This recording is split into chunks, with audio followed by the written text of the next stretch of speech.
morning.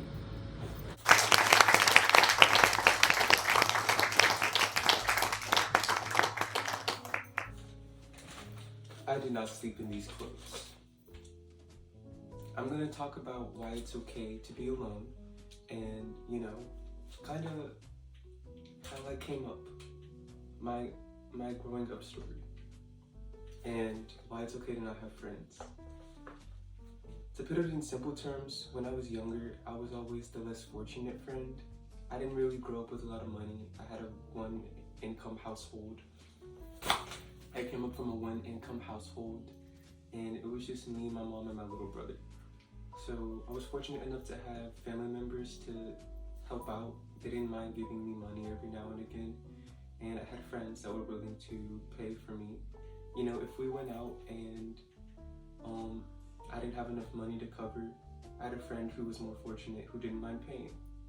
Eventually, things in my household started changing. For example, I got a stepdad, and I started working. My mom got a new job, started paying her better. And so, I started paying for my own stuff. Now, down to friend group dynamics. I grew up the chubby kid. I was very chubby. If you've ever seen Pitch Perfect, I was the Amy Schumer of the group, really the comedic relief, the comedian. I was bigger, and honestly, I loved myself as much then as I do now, like being slimmer or smaller. But I was always really like the joke.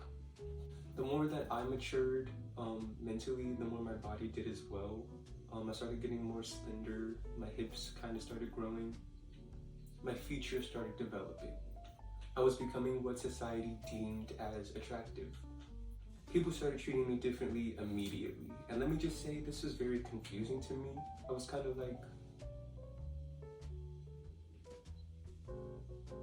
all I'm saying is the way people treated me when I was bigger to the way people treat me now that I'm more small is very different.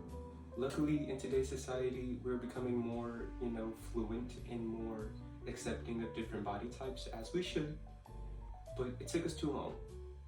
This is something I think I have a unique experience in, and something that other people may not, because I know what it's like to be smaller, and I know what it's like to be bigger, I know what it's like to be curvier, and the judgment that comes with all of these different body types.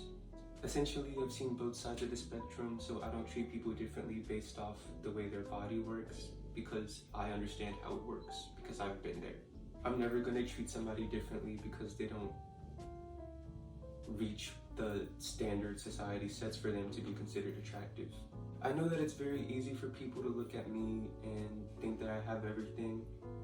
I know that it's very easy for people to look at me and not see like the things that I've been through, because a lot of people don't look like what they've been through. From the outside in, I look, very privileged because I am, but I haven't always been this way. I grew up in a fatherless home. Like I said, it was just me, my mom, and my little brother. When me and my dad did build a relationship again, he had one arm. I dealt with depression, and I did all of these things while maintaining good grades, staying active, being in extracurricular activities, keeping a social life, and all the stuff that I had to deal with at home, while being unmedicated. I'm not by any means a victim. Anyways, I found myself not being the joke or the broke friend anymore, but the therapist. I was always giving somebody advice or somebody a pep talk while being in the midst of an identity crisis or, my own little hindrance. That's when I found myself talking to my camera when I couldn't afford a therapist at the time. Now I'm in therapy. I had to deal with my own, figuring out who I was and dealing with things society casted onto me while being Black, non-binary, in the LGBT community. I found it hard to find people who didn't really want to use me for my body, or people who weren't threatened by me. I found it difficult to find people who A, didn't want to have sex, B, didn't want to have sex, or C, didn't want to have sex. Also, I started going through this weird ascension phase when I was working out every day, meditating every day, eating really healthy, reading. working really hardly, and focusing on my sobriety. You start cutting out toxic behaviors like gossiping, doing drugs, and overspending, overpartying. You start to lose a lot of relationships. You start realizing how many friendships that you have are superficial. I started thinking like, hey, every time we hang out, we're just smoking. Or hey, every time we hang out, we're just gossiping. Every time we hang out, we're just overspending money when we should be saving. When you start to spot toxic things like that, it gets harder to relate to people when you want to cut out the behaviors. Thus, relationships start splitting. Now, I'm in the position where you could put me around these things like gossip, vaping, smoking, and I wouldn't really feel tempted to do any of them. Essentially, I could be in a room with my homegirl smoking a blunt and not want to smoke the blunt. Like, this doesn't mean I'm gonna view her any differently, but I'm just not gonna participate in the behaviors. I'm not judging her or condemning her. Like, this doesn't mean I'm viewing her any differently. I learned not to cast judgment onto people because that always comes back to you in one way, shape, or form, and I prefer to just keep a clear conscience. Take it from me. Anyways, when you're trying to self-improve yourself, know that it's always okay to be alone, and eventually you're gonna find the right people who love you, who support you, the people who don't judge you but hold you accountable, the people who defend you, who stick around when you're not just doing good.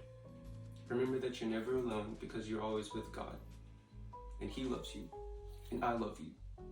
Also, remember to be very careful how you use your time, be careful how you use your tongue, because those two T's are the keys to happiness. What you speak will become into existence. Listen to the About Time intro by Sabrina Claudio. Thanks for coming to my TED Talk.